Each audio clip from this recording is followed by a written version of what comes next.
What's going on YouTube? This is AnCap24, and we're back with the last week of the New England Patriots playbook series that we've been doing for the whole month of April. Now, we felt instead of doing a individual formation, we thought it'd be cool to go ahead and give you a best of the rest series for this last week for this playbook. What that basically means is we're going to go through all the formations we haven't looked at yet and kind of pluck out what we feel are the best plays, most powerful plays, to go ahead to be a nice complement for what we already showed you on the schemes. So not only are we going to give you those plays in the 4 plays that we do for YouTube this week, but also for the remaining 16 plays of our scheme that's going to be basically called the best of the rest for the Patriots playbook. So if you guys like that idea, go ahead and hit that like button and also subscribe so you can go ahead and make sure that you don't miss an upload when we do this series.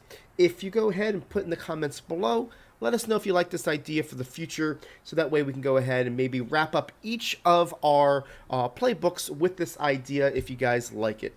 So today what we're going to do is we're going to look at a formation called single back doubles 2 slot, and we're going to look at a play called Z post Y out. The reason why I want to highlight this play is it's one of my favorites in this book when it comes to bombing over the top the cover 2 with the middle linebacker in the deep blue, as well as the cover 6 that's very, very popular right now in the community as a run defense. So if you have the ability to bomb both, it really gives you a nice opportunity to kind of control the game with max protection in order to have some great success. So let's go take a look at it now.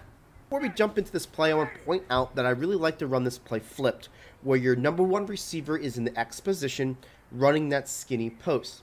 Now, if you have a number 3 receiver like I do for the Falcons that has the speed to make this work, by all means, you can keep it the same and run it from the right hash mark.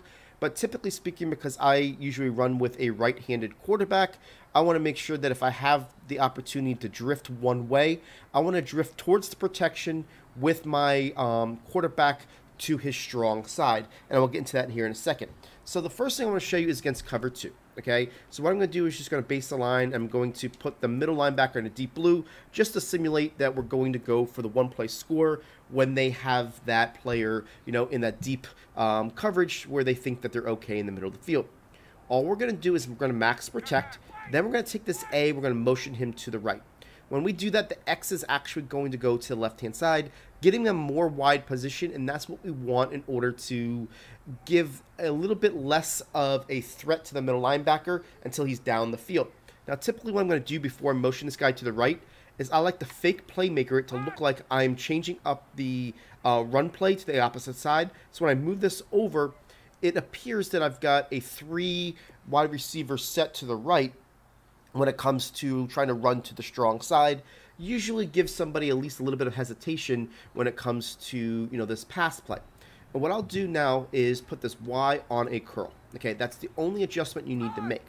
Now, this is the best way of bombing cover 2 over the top if you're just looking for the one-play score. I'm going to show you a different setup where if you want to make sure that you've got other options and you're not really just looking for the one-play score unless, you know, you see that it's available, we're going to give you that as well. So here is the one-play opportunity for the efficiency here. We're just going to drop back. See how deep that quarterback is back? We got max protection. Now we're just going to throw this ball over the top to this player for the one-play score. Now, I'm going to go ahead and break it down in instant replay real quick to show you why it works and how we're able to get that player to kind of not get his full depth when it comes to the middle linebacker. So you're going to see here that first we start that wide receiver all the way to the left-hand side. He's really wide. And that curl route, what it does is it's the first threat to that middle linebacker in the middle of the field. When you see him curl, basically that's going to keep the strong safety at least more towards the numbers. Now, this route here that comes to the middle by the outside receiver is what holds that middle linebacker just a second to allow us to go over the top. And you can see how this is developing, where we're able to throw it over that player for the nice, easy score. Now, I'm going to back this up. I want to show you my protection. 2 things I want to point out. First is look how deep this drop back is naturally by your quarterback. That's really going to help you to where you don't have to really, you know, to get your quarterback set up. It's just naturally going to be deeper, which is really going to give you a lot of success. So as he backs up, you've got both those players blocking, And so we start off the 40-yard line. He doesn't stop his drop back to right about the 9-yard mark, right? So now we're going to be able to get our offensive line to get that defense sealed off. And you can see I just got all day just because of the fact that, I've got max protection up. And you're just looking for a step here, okay? Now, you're going to notice that that left cornerback is going to man activate, which is not going to be a big deal. The reason why is because he's the only threat on the left-hand side. And we're going to throw it over the top. And you're going to see that we're going to have great success for the one-play score. Now, let me go ahead and show you the second way of how this works. And the second way here is to go ahead and max protect, move this guy over, and now we're going to put the Y on a drag, okay? Now, the Y on a drag, what that really does, it gives you a nice high-low with this B receiver. That is really a nice all-coverage beater because of the way that the B, especially against your cover threes, will come across. So you have that Y that basically holds down those zones a little bit closer to the line of scrimmage, leaving the B open. This will still work for a one-play score over the top to the X receiver. The only difference is now you're going to have less room to throw it because that strong safety does not have anybody in his zone when it comes to the right side of the field, because both those players are going to the left. He is now going to drift back towards the middle where that curl route would have kept him a little bit closer to the numbers. Let's just show it to you anyways. I'm going to show you here that with the one-play score, I'm going to have that seal-off block. I'm going to wait, I'm going to wait and wait. Now I'm going to throw this ball over the top. I'm going to rack catch this for the one-play score. That time, we got a little bit better reaction from the strong safety that I normally would get. Typically, with that strong safety, he's going to be a little bit closer, making it a little bit tougher of a throw. That time, we were able to do a good job with it. And a lot of times, the reason why is depending on the outside receivers here. If you see here, see how the outside receiver did not get bumped by this player? He kind of went inside. Because he got a free release there, he's going to get up the field a little bit quicker, and that's going to hold that strong safety a little bit more. But that does not always happen. If that guy gets bumped, then you're going to see that it gets a little bit of a different timing, and that's what's going to really allow that strong safety to get more of its depth. See how he sat there that time? We're going to be able to throw that ball, and by rolling out with our quarterback, we're creating a better angle of this throw, right? So we're throwing it this way, and you're going to be able to get that bomb for the one-play score against cover 2. Now let's go ahead and look at cover 6. And I got cover 6 in my audibles here. And what we'll do here is I want to make sure that you notice. Now, 3-4 odd is the most common cover 6 that I'm seeing. That's why I've got it out right now. And typically speaking, with 3-4, it's really nice because you can tell which side is the cover 6 because this player is shorter than that player, right? See how these two players are not the same thing? So you want to attack the cover 2 side, meaning that you want the safety to be deeper on the side in which your bomb player is. So in this instance, we've got Julio Jones doing that deep post, and he's going to be the one that we're going to want to attack the deeper safety in the cover 2 side. So again, all we're going to do is we're going to max protect, we're going to move this player over, and then we're going to take this Y and we're going to put him on that curl. That's the first way we showed you how to do it. And watch, even though that safety is further back, he's the guy that we want to attack over because he's the cover 2 side, and we're going to be able to basically take advantage of getting past him and also over the top of the cover 4 players. Let's go take a look. We're going to see that we're going to get that same max protection. Yeah, good job. I like to kind of roll to the right a little bit. You can see that he's over there, and you're going to be able to throw this ball over that player for the one-play score. So essentially, we're attacking the cover 2 side, but over the cover 4 safety, okay? I want to make sure that you see it just so you can see what you're looking for in game. We noticed that the right side is that safety is a little bit shorter. They're in the 3-4 odd. That's basically their main defense that they've been running. So we're going to say, you know what, let's dial up a cover 6 beater over the top. We do this setup. You're going to see that the that curl, first of all, kind of holds people there. Then that speed in goes ahead and holds that player. And again, I like to get to the right side here because I want to change my angle. And I want to throw it over that player just so that that one free safety doesn't have the opportunity to get over there.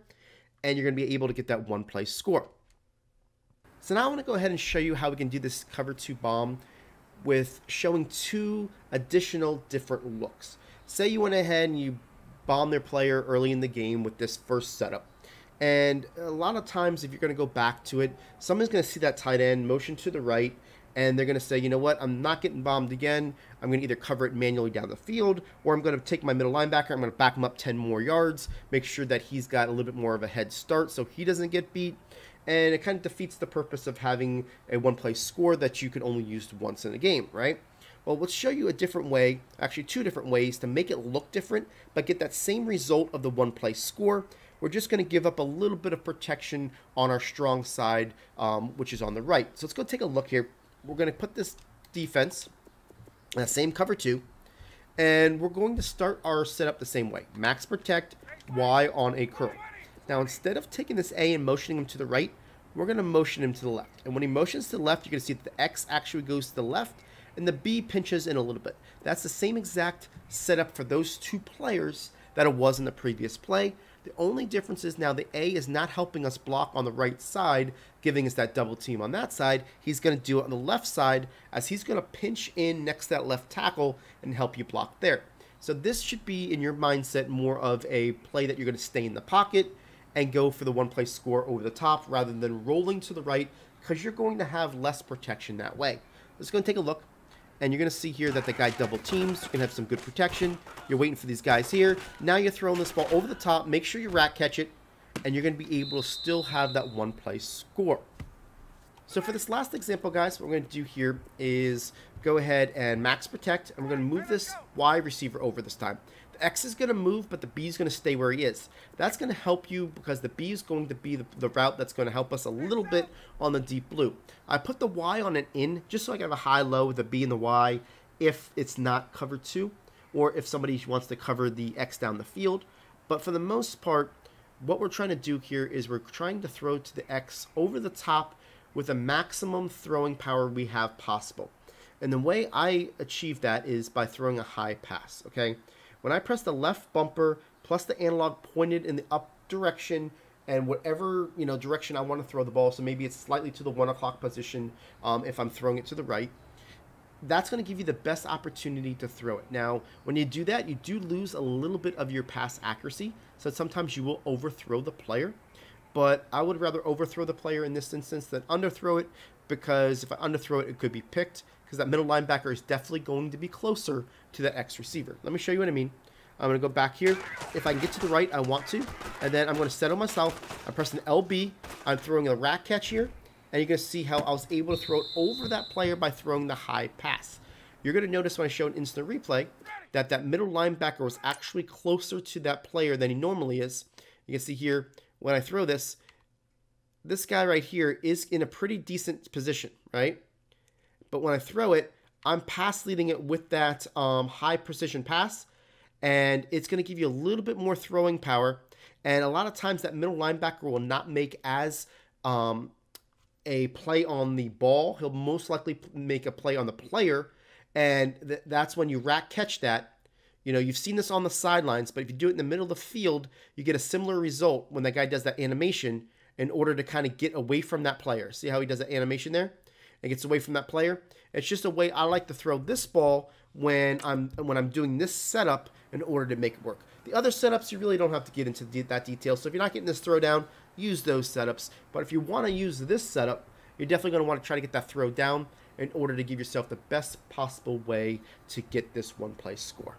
I want to say thank you for everybody that has watched this video all the way to the end. We do appreciate your support. If you got something useful out of this video, go ahead and hit that like button. It does really help us grow our channel. If you're new to our channel and haven't seen one of the videos that are on your screen right now, go ahead and check it out for some great Madden content. And don't forget to hit that subscribe button.